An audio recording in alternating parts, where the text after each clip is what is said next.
dislike, comment, and subscribe. Maritime security in search for a meaning. Maritime security is one of the latest buzzwords of international relations.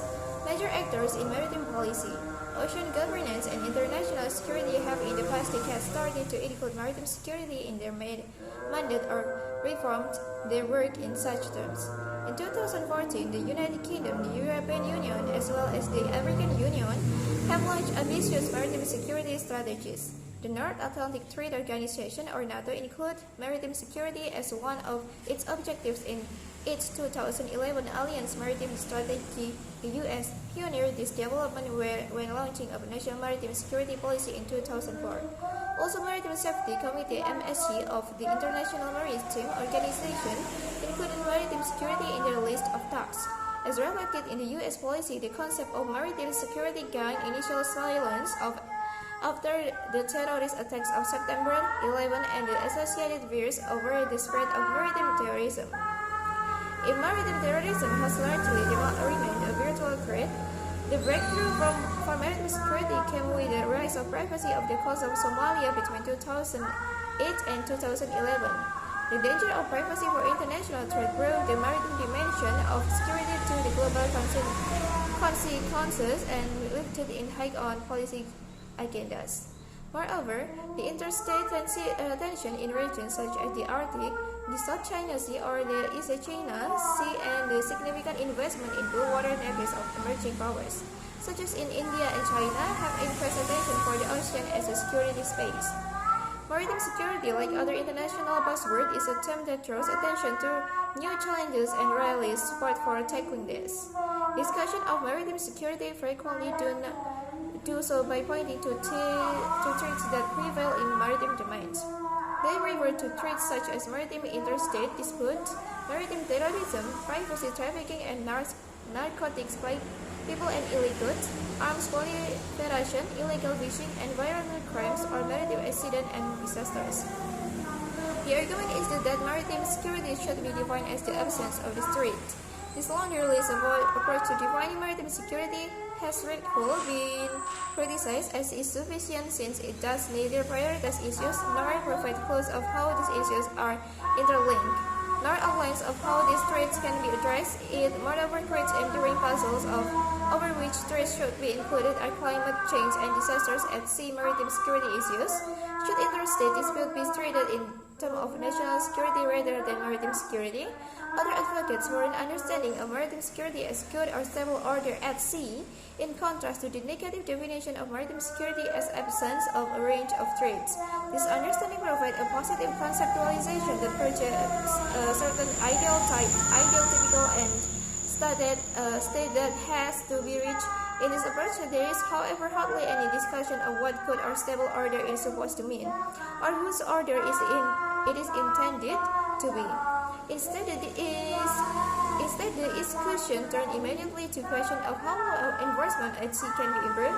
A related discussion at defining maritime security improves positive term by linking it to economic or blue growth. In this economic attempt to define maritime security, similar questions arise. Whose economy is it concerned about, and who will be the primary beneficiaries of such growth? Discussion of responses to maritime security outline a rather broad and incongruent mix of diverse policy proposals which tend to include calls for more coordination, information sharing, regulation, law enforcement, and capacity building. Again, it remains open what and who should be coordinated or regulated and who should build what kind of capacity ensured, and as several observers have alluded to, no international consensus over the definition of maritime security has emerged. Is this lack of consensus problematic?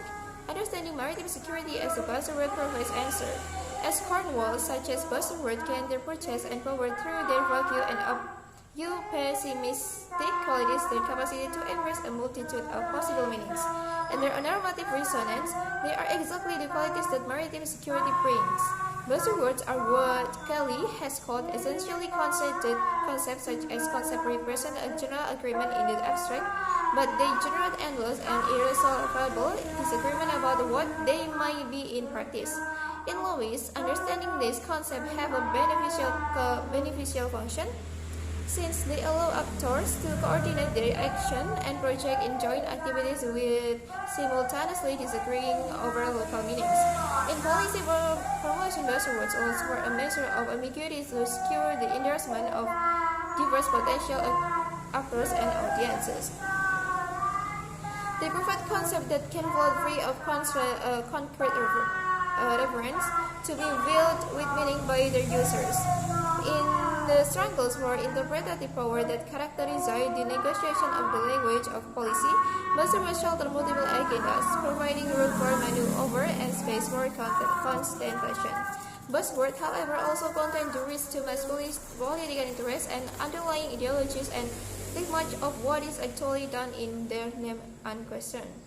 Contemporary international political terms such as peace building or human security have such qualities, grasping maritime security as a buzzword allows us to understand the silence as well as disagreement around the concept.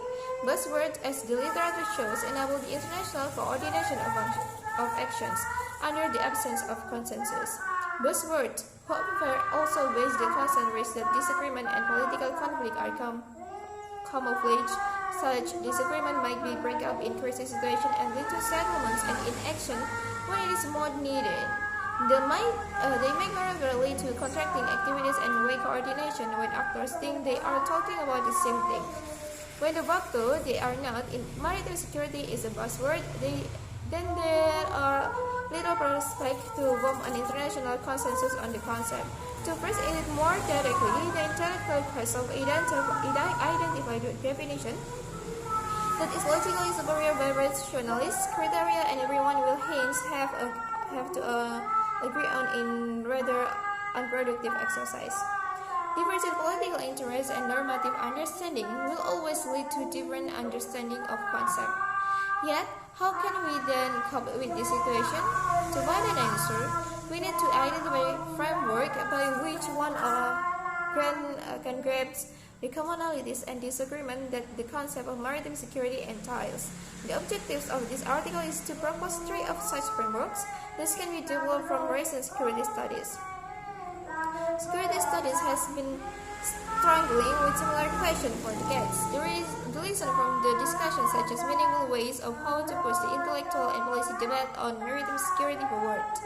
The frameworks that are particularly useful are semiotics, which intends to map different meanings by exploring the relation between maritime security and other concepts, and then the securitization framework, which provides the means to understand how different traits are included in maritime security, and the security practice theory, which aims at understanding what actions are undertaken in the name of maritime security. Thank you for watching. Don't forget to like, comment, and subscribe.